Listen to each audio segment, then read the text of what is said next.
Hello दोस्तों, this is Ajay Bansal and एक बार फिर से आपका स्वागत है आपके अपने यूट्यूब चैनल अपना कॉमर्स स्कूल में।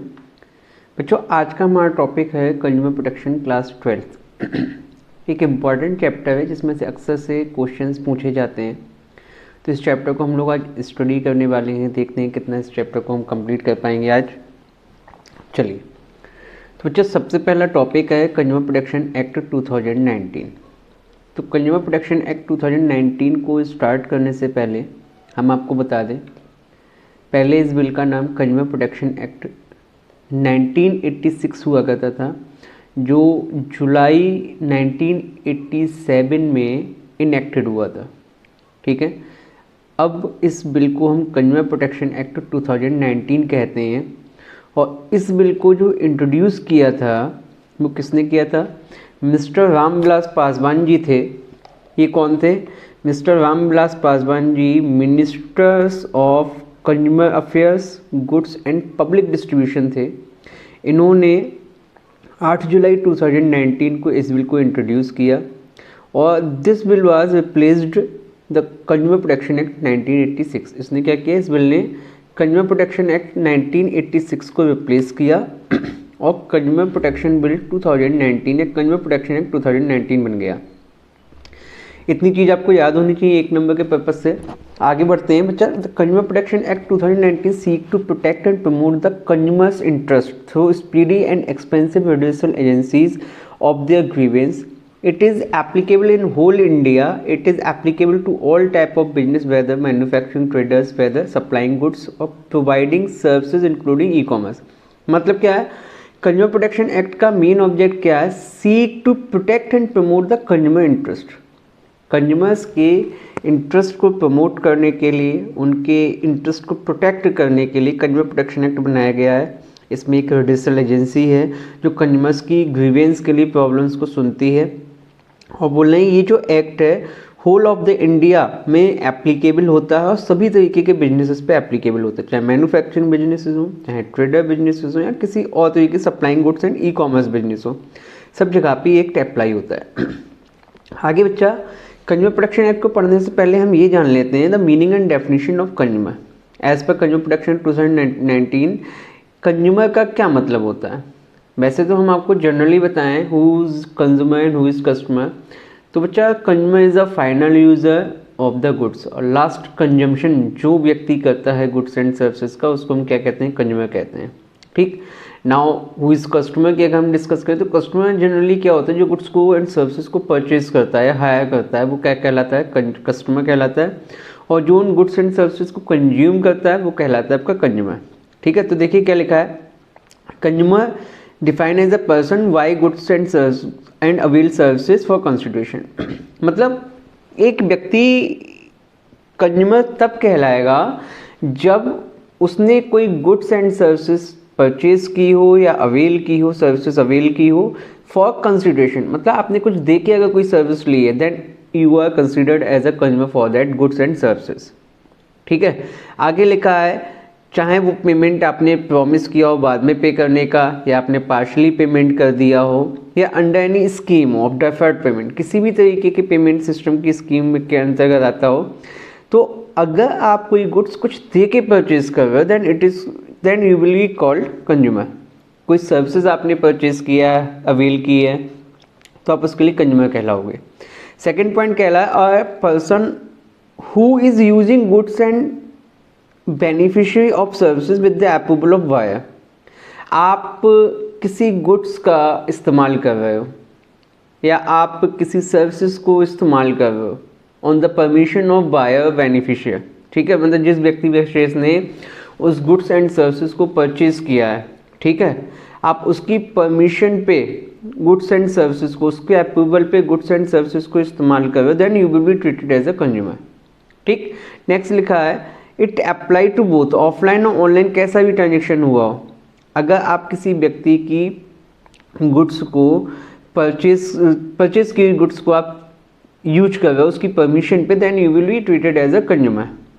आगे लिखा हुआ है any person who obtain goods और अवेल सर्विसेज फॉर रीसेल और commercial purpose not treated as a consumer. मतलब बच्चा, एक व्यक्ति कंज्यूमर तब कहलाएगा जब आपने कोई goods and services self occupation के लिए लिए, मतलब आप उन गुड्स एंड सर्विसेज का इस्तेमाल अपनी लिवलीहुड्स को चलाने के लिए कर रहे हो या अर्निंग्स को अर्न करने के लिए कर रहे हो, then you will treated as a consumer.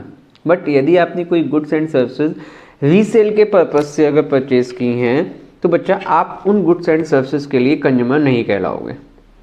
इतनी बात आपको याद होनी चाहिए that who is your consumer. तो बच्चा सिंपल सा पॉइंट हो गया, एक व्यक्ति जिसने फॉर कंसिडरेशन गुड्स खरीदी हुई हो, काय के लिए, फॉर कंसिडरेशन अगर उन्होंने गुड्स खरीदी हुई हैं। सेकंड पॉइंट, आपने अप्रूवल के बाद गुड्स एंड सर्विसेज का इस्तेमाल किया है। और थर्ड पॉइंट, आपने सेल्फ एम्प्लॉयमेंट के लिए, मतलब खुद के लिवलीहुड्स के लिए अपने गुड्स एंड सर्विसेज परचेज की हैं, then you will treated as a consumer. Third point के लिए हम एग्जांपल बताते हैं, आपने किसी ट्रैक्टर को परचेज किया, उसका इस्तेमाल आप रेंट पे उठा के करते हो, मतलब रेंट पे उठाते हो उस ट्रैक्टर के लिए, या आपने कोई ट्रांसपोर्टेशन व्हीकल ले लिया है जिसका इस्तेमाल आप ट्रांसपोर्टेशन पर्पस के लिए करते हो, उससे अर्निंग्स करते हो, then you will treated as a consumer. But आपकी ट्रैक्टर की एजेंसी है एंड ट्रैक्टर्स को आप रीसेल करते हो, या व्हीकल्स की एजेंसी है आप उसको रीसेल करते हो, then you will not be treated as a consumer for that product. ठीक है बच्चा, चलिए अब हम आगे बढ़ते हैं। आगे आपका जो नया टॉपिक है, पूनम गांधी की बुक है, पूनम गांधी की बुक से हम इस टॉपिक को डिस्कस कर रहे हैं, इंपॉर्टेंस ऑफ कंज्यूमर प्रोटेक्शन, कि भाई कंज्यूमर की प्रोटेक्शन की हमें ज़रूरत क्यों पड़ती है। तो बच्चा देखिए, कंज्यूमर की प्रोटेक्शन की ज़रूरत हमें बहुत पड़ती है और बहुत ही वाइड लेवल पे पड़ती है। अब कंज्यूमर प्रोटेक्शन में क्या करते हैं, बोले कंज्यूमर प्रोटेक्शन में हम rights and responsibilities various remedies available to consumer की बात करते हैं। ये तो बात हम कर चुके, कंज्यूमर प्रोटेक्शन का क्या मतलब था। तो उन कंज्यूमर प्रोटेक्शन की हमें जरूरत क्यों पड़ती, क्यों, क्योंकि कंज्यूमर प्रोटेक्शन में हम कंज्यूमर के राइट्स को प्रोटेक्ट करते हैं, उनकी रिस्पॉन्सिबिलिटीज़ को प्रोटेक्ट करते हैं, उनको वेरियस रेमेडीज अवेलेबल कराते हैं, ताकि अगर उनका कहीं पर एक्सप्लॉयटेशन हो रहा हो तो उसको हम रोक सकें। और बच्चा कंज्यूमर के प्रोटेक्शन की ज़रूरत दोनों ही पॉइंट ऑफ व्यू से पड़ती है। आप कंज्यूमर हैं तब भी आपको कंज्यूमर प्रोटेक्शन की ज़रूरत है, और एज आप बिजनेसमैन भी अगर वर्क करें तो भी कंज्यूमर के इंटरेस्ट को प्रोटेक्ट करना आपकी रिस्पॉन्सिबिलिटी है, आपके लिए फ़ायदेमंद है। चलिए देखते हैं कैसे। तो बच्चे देखिए, इंपॉर्टेंस ऑफ कंज्यूमर प्रोटेक्शन दो तरीके से लिखी हुई है और दोनों के लिए इक्वली इंपॉर्टेंट है कंज्यूमर की प्रोटेक्शन, चाहे वो कंज्यूमर हो या प्रोड्यूसर हो। तो कंज्यूमर के पॉइंट ऑफ व्यू से देख लेते हैं। बोलने वाले कंज्यूमर की इग्नोरेंस को अवॉइड करने के लिए कंज्यूमर के प्रोटेक्शन की बहुत ज़रूरत है। मतलब कंज्यूमर इलिटरेट है, अनअवेयर है, तो उसको अवेयर करने के लिए, उसको जो इग्नोर किया जाता है ना, उसकी इग्नोरेंस को ख़त्म करने के लिए हमें कंज्यूमर के प्रोटेक्शन की ज़रूरत है as per consumer point of view. Second point बोले अनऑर्गेनाइज कंज्यूमर। जैसा कि हम देखते हैं कंज्यूमर प्रोटेक्शन एक्ट से पहले बहुत जो कंज्यूमर्स थे वो कैसे थे, अनऑर्गेनाइज थे। कोई भी कंज्यूमर प्रोटेक्शन ऑर्गेनाइजेशन नहीं थी, कोई भी कंज्यूमर ऑर्गेनाइजेशन नहीं थी। तो बच्चा कंज्यूमर्स को ऑर्गेनाइज करने के लिए, उनको एजुकेट करने के लिए, उनको एक कह सकते हैं कि डेवलपिंग कंट्री का हिस्सा बनाने के लिए कंज्यूमर को प्रोटेक्ट करना बहुत ज़रूरी है, उनको इनकरेज करना बहुत ज़रूरी है, कंज्यूमर प्रोटेक्शन ऑर्गेनाइजेशंस को फॉर्म करना बहुत ज़रूरी है। तो आप कह सकते हैं कंज्यूमर को ऑर्गेनाइज करने के लिए कंज्यूमर प्रोटेक्शन की ज़रूरत है। नेक्स्ट पॉइंट बोल रहे हैं कि कंज्यूमर्स का वाइड स्प्रेड एक्सप्लॉयटेशन हो रहा है। ठीक है, उनको घटिया चीज़ प्रोवाइड की जा रही है, उनको महंगी चीज़ें प्रोवाइड कराई जा रही हैं, लो क्वालिटी लो क्वांटिटी प्रोडक्ट प्रोवाइड कराया जा रहा है, ऐसे प्रोडक्ट मार्केट में सेल किए जाते हैं जो सोसाइटी के लिए हार्मफुल हैं। तो कंज्यूमर का जो एक्सप्लॉयटेशन हो रहा है उसको ख़त्म करने के लिए हमें कंज्यूमर की प्रोटेक्शन की ज़रूरत है। बच्चा, कंज्यूमर प्रोटेक्शन एक्ट से पहले अगर हम आपसे बात करें तो प्रोड्यूसर जो होता था मार्केट का किंग पिन होता था, लेकिन अब कस्टमर मार्केट का किंग पिन है। किंग पिन मतलब डोमिनेट पार्ट। पहले प्रोड्यूसर अपने हिसाब से चलता था, लेकिन आज की डेट में अगर कोई प्रोड्यूसर है, कोई बिजनेसमैन है, वो कस्टमर की नीड्स एंड वांट्स के हिसाब से नहीं चलेगा तो वो फेल हो जाएगा। तो बोल रहे हैं कंज्यूमर्स के वाइड स्प्रेड एक्सप्लॉयटेशन को रोकने के लिए हमें कंज्यूमर प्रोटेक्शन की ज़रूरत है। अनऑर्गेनाइज कंज्यूमर्स को ऑर्गेनाइज करने के लिए हमें कंज्यूमर प्रोटेक्शन की ज़रूरत है, और कंज्यूमर्स की इग्नोरेंस को ख़त्म करने के लिए, उनको इन्फॉर्मेशन प्रोवाइड करने के लिए, एजुकेशन प्रोवाइड करने के लिए, उनको राइट्स एंड रेमेडीज़ के बारे में बताने के लिए कंज्यूमर प्रोटेक्शन की ज़रूरत है। ये 3 पॉइंट हो गए कंज्यूमर के पॉइंट ऑफ व्यू से। आप इसको आई, यू और ई के नाम से पढ़ सकते हैं, आई यू ई।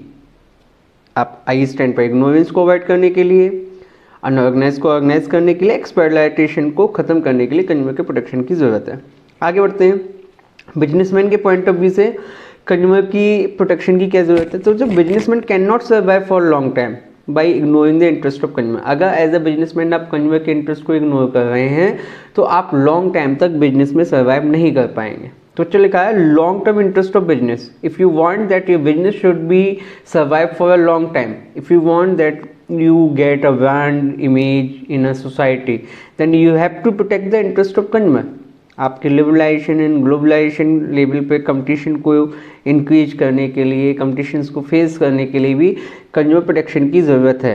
तो मतलब आप किसी भी कंपनी के लॉन्ग टर्म इंटरेस्ट के लिए कंज्यूमर को प्रोटेक्ट करना कंपनी की रिस्पॉन्सिबिलिटी बनती है। सेकेंड बोल रहा है बच्चा, बिजनेसमैन यूज सोसाइटीज रिसोर्सेज। बच्चा एज ए बिजनेसमैन हम लोग सोसाइटी के 5M मतलब कि 5 रिसोर्सेज का बेसिकली इस्तेमाल करते हैं। फर्स्ट वन, मशीन आपके पास कहाँ से आती है, सोसाइटी से आती है। मैन आपके पास कहाँ से आते हैं, सोसाइटी से आते हैं। मटेरियल आपके पास कहाँ से आता है, सोसाइटी से आता है। मेथड्स आप कहाँ से लाते हो, सोसाइटी से लाते हो। तो आपका क्या होता है, मनी कहाँ से आती है, सोसाइटी से आती है। Machine, man, material, method, money जैसे 5 इंपॉर्टेंट रिसोर्सेज आपको सोसाइटी से मिलते हैं। और when you are using the resources of society then it is our responsibility that we have to follow the all rules and regulations which are helpful for the society which develop the society. तो बोले society के resources का इस्तेमाल करते हैं, इसीलिए हमें society के लिए सोचना पड़ेगा। सोसाइटी में जो हमारे कंज्यूमर्स हैं उनको प्रोटेक्ट करना पड़ेगा, उनके इंटरेस्ट को प्रोटेक्ट करना होगा। बच्चे सोशल रिस्पॉन्सिबिलिटीज़ के तहत भी हमें कंज्यूमर्स को प्रोटेक्ट करना चाहिए। मतलब कि it is our social responsibility that we use the resources of society, that it is our responsibility that we have to do something about society. Society को रीजनेबल प्राइस पे गुड्स प्रोवाइड कराना, eco friendly goods provide कराना, ठीक है कि नहीं, good quality product available कराना, ये एज अ बिजनेसमैन हमारी रिस्पॉन्सिबिलिटी बनती है कि हम कंज्यूमर के इंटरेस्ट को प्रोटेक्ट करें। बच्चा आगे लिखा हुआ है कि भाई मोरल एंड एथिकल जस्टिफिकेशन के लिए भी हमें कंज्यूमर के इंटरेस्ट को प्रोटेक्ट करना चाहिए। मतलब इसका क्या है, अब एथिक्स का क्या मतलब होता है, याद कीजिए आप क्लास 11th में हमने थोड़ा सा पढ़ रखा है कि ethics means to knowing what is good and what is wrong. Ethics means to make a difference between what is true and false. तो बोल रहे हैं अपने आप को एथिकली जस्टिफाई करने के लिए, अपनी मोरल सेटिस्फैक्शन के लिए, अपनी मोरल जस्टिफिकेशन के लिए it is our duty that we have to protect the interest of consumer. अगर हम जनरली कंज्यूमर्स का मैनिपुलेशन का प्राइस मैनिपुलेशन करके सेल कर रहे हैं कंज्यूमर्स के लिए, या कंज्यूमर्स का एक्सप्लॉइटेशन कर रहे हैं, क्या इंटरनल सोल जो हमारी है वो हमें जब सेटिस्फेक्शन का जवाब दे रही है? क्या हम उससे संतुष्ट हैं? क्या हम उससे खुश हैं? नहीं होंगे ना। तो बोल रहे हैं अपने आप को एथिकली जस्टिफाई करने के लिए, मोरल जस्टिफिकेशन के लिए हमें कंज्यूमर के प्रोटेक्शन की ज़रूरत है।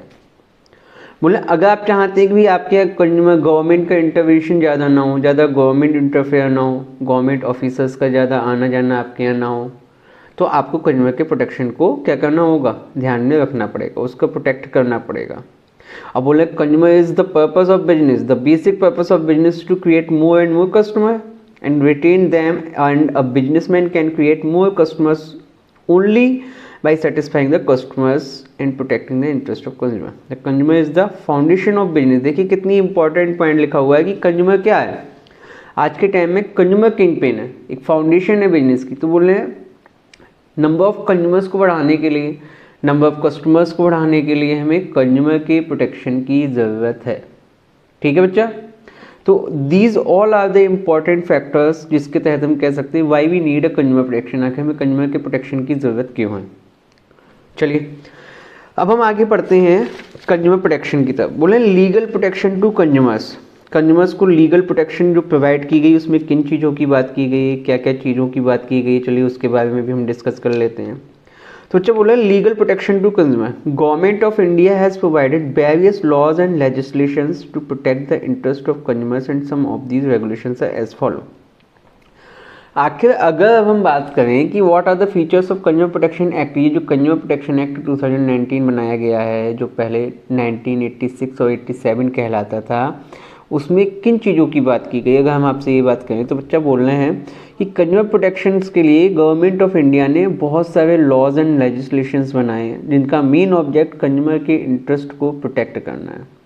इसमें एक एक्ट आता है कंज्यूमर प्रोटेक्शन एक्ट।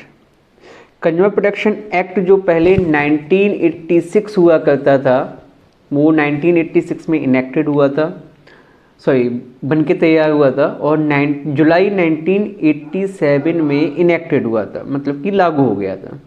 लेकिन अब इस बिल को रिप्लेस कर दिया गया है कंज्यूमर प्रोटेक्शन एक्ट 2019 से। तो बोल रहे हैं enactment of consumer protection act 2019 was one of the most important step taking to protect the interest of consumer. Consumer protection act जो बनाया गवर्नमेंट ने, एक बहुत ही इंपॉर्टेंट स्टेप है कंज्यूमर के इंटरेस्ट को प्रोटेक्ट एंड प्रमोट करने के लिए। तो इसमें क्या क्या चीज़ें देखने को मिलती हैं? This act has provided various rights and responsibility to the consumer. इसमें हमें क्या देखने को मिलता है?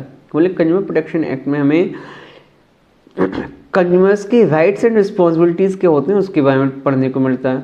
बोल रहे हैं it provide safeguard to customers against defective goods, deficient services, unfair trade practices and other form of their exploitation.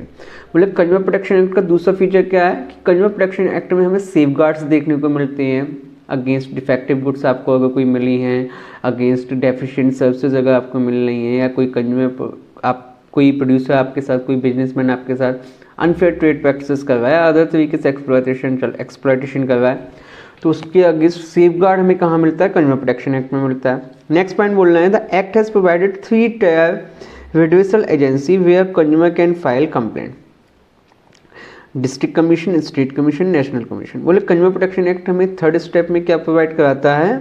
हमें 3 tier रिड्यूसल एजेंसीज प्रोवाइड करता है। मतलब ये एक एजेंसी है जो आपको प्रोटेक्शन प्रोवाइड करती है एक्चुअल में। अगर आपका कोई कंज्यूमर, कोई प्रोड्यूसर एक्सप्लॉयटेशन कर रहा है तो आप इस एजेंसी में जाके कंप्लेंट फाइल कर सकते हैं। District commission, state commission, national commission, 3 level पे एजेंसी डिवाइड है, इसीलिए इसको 3 tier रिड्यूसल एजेंसी कहते हैं। ठीक है, तो कंज्यूमर प्रोटेक्शन एक्ट में क्या क्या है, कंज्यूमर प्रोटेक्शन एक्ट के क्या फीचर्स है? अगर हम इसकी बात करें तो बच्चा कंज्यूमर प्रोटेक्शन एक्ट में हमें राइट्स एंड रिस्पॉन्सिबिलिटीज़ की बात मिलती है देखने को। कंज्यूमर प्रोटेक्शन एक्ट में हमें सेफ गार्ड देखने को मिलता है, और कंज्यूमर प्रोटेक्शन एक्ट में हमें रिड्यूसल एजेंसीज देखने को मिलती हैं। RSR आप कह सकते हैं, इसके लिए क्या कह सकते हैं? RSR, ये हमें कंज्यूमर प्रोटेक्शन एक्ट में देखने को मिलते हैं। ठीक है बच्चा, तो होप सो आपको ये वीडियो अच्छा लगा होगा। तो इसी तरीके की वीडियोस को देखने के लिए और टॉपिक्स को ईजिली वे में समझने के लिए हमारे चैनल को लाइक कीजिएगा, शेयर कीजिएगा, सब्सक्राइब कीजिएगा। Till then keep watching, thank you so much.